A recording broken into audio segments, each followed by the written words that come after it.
کا اس میں پاک آیا اور انگوٹھے چوم کے آنکھوں پہ رکھ لیے، انگوٹھے چوم کے آنکھوں پہ رکھ لیے، تو یہ حدیث ضعیف ہے، موضوع نہیں ہے، لا اصل لہ نہیں ہے، ضعیف ہے۔ یہ 1970 کی بات ہے، میں بی اے کر رہا تھا، تو اس موضوع پر میرا یہ پہلا زمانہ مناظروں کا ہوتا تھا، وہ گزر گیا، طالب علمی کا ایک جوش ذوق ہوتا تھا، پھر وہ پرانی باتیں۔ تو تکمیل ابامین حضور کے اسم پاک پر صلی اللہ علیہ وسلم پر انگوٹھے چوم کر آنکھوں پر رکھنا، اس پر ایک مناظرہ ہو گیا، کچھ عالم تھے، تو 3 جج بنے علماء، اور تینوں میرے نقطہ نظر کے مخالف مسلک سے تھے۔ جو میرا موقف تھا، میرے موقف کے خلاف نقطہ نظر عقیدہ یہ موقف رکھنے والے علماء تھے تینوں، اور فاضل تھے انڈیا کے بڑے دارالعلوم کے۔ وہ جج بنائے گئے، میں نے قبول کر لیے، میں ایسے تھوڑا بے دھڑک سا تھا، ایسے ہمیشہ سے قبول کر لیے۔ 8 گھنٹے مناظرہ ہوا۔ میں نے صرف اتنی شرط عائد کی کہ یہ مولانا، وہ تو مولانا تھے تو میں تو بچہ تھا 1970 میں، تو میری عمر 29 سال تھی نا، 19 سال تھی، ہاں 51 کی پیدائش ہے میری، 19 سال میری عمر تھی، 19 سال، اور وہ مولانا تھے۔ میں نے کہا مولانا سے کہیں کہ یہ بھی اپنا موقف لکھ کر تحریری طور پہ ججوں کو دے دیں کہ یہ ثابت کیا کرنا چاہتے ہیں، میں بھی لکھ کر دے دیتا ہوں کہ میرا موقف، میرا مسلک کیا ہے، میں ثابت کیا کروں گا۔ بعد میں گڑبڑ ہو جاتی ہے، پھر ہیر پھیر ہو جاتا ہے۔ چٹ لکھ کر آپ کو دے دیں اور ہم دونوں پابند ہوں گے، جو لکھ کر دے دیں گے یہ عقیدہ ہے، یہ نقطہ نظر، اسی کو ثابت کر دیں۔ انہوں نے لکھا بڑا زوردار کہ انگوٹھے چوم کے آنکھوں پر رکھنا بدعت ہے، جو یہ کرتا ہے وہ گمراہ ہے، وہ جہنمی ہے، نہ اس کا دین قبول، نہ نماز، نہ روزہ، نہ حج، نہ زکوٰۃ، وہ دوزخ کا ایندھن ہے، یہ بالکل حرام ہے، کہیں سے ثابت نہیں۔ ایک لمبا آدھا صفحہ انہوں نے جوش میں لکھ دیا، بند کر کے منصفین کو دے دیا۔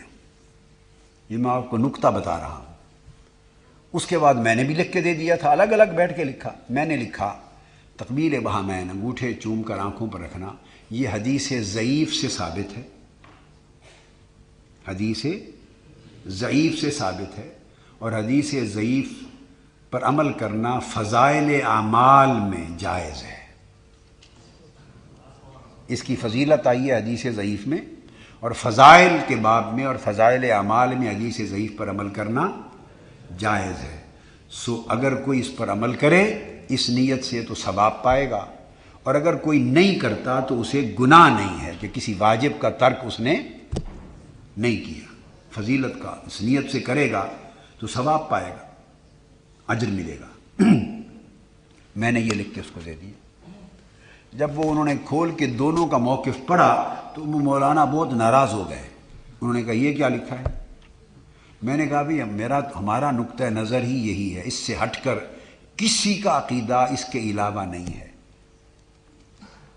یہ باقی جو کچھ اس کے علاوہ ہے وہ آپ کے اپنے مغالطے ہیں جو ذہن میں پیدا کر رکھے ہیں، علاوہ اس کے نہیں ہے، عقیدہ یہی ہے۔ اس کے بعد وہ شروع ہو گیا مناظرہ، 15-20 منٹ دونوں نے گفتگو کرنی تھی۔ میں بطور مثال نکتہ سمجھانے کے لیے واقعہ کوٹ کر رہا ہوں۔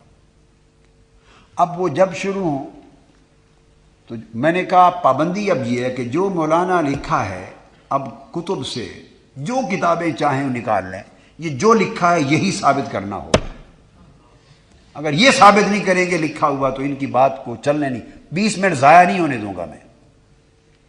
ٹو دی پوائنٹ، جو لکھا ہے وہ ثابت کریں۔ اب جو لکھ کے دے چکے تھے وہ دنیا جہان کی کسی کتاب میں لکھا ہوا ہو تو ثابت کریں۔ وہ تو صرف ان کے غصہ تھا، بس ایک غصہ تھا جو بہت لوگ نکالتے ہیں، علم کی کمی، غصے کی زیادتی۔ میں نے گفتگو کی تو میں نے تو یہ پہلے لکھ دیا تھا کہ یہ حدیث، میں نے کہا ہی نہیں کہ حدیث صحیح ہے، یہ حدیث ضعیف سے ثابت ہے، اور فضائل اعمال میں مذہب یہ ہے مختار، اکثریت ائمہ حدیث کا بتاؤں گا آپ کو ابھی کہ اس پر عمل کرنا جائز ہے۔ تو بس میں نے تو ان کو 50 حوالے جات دے دیے۔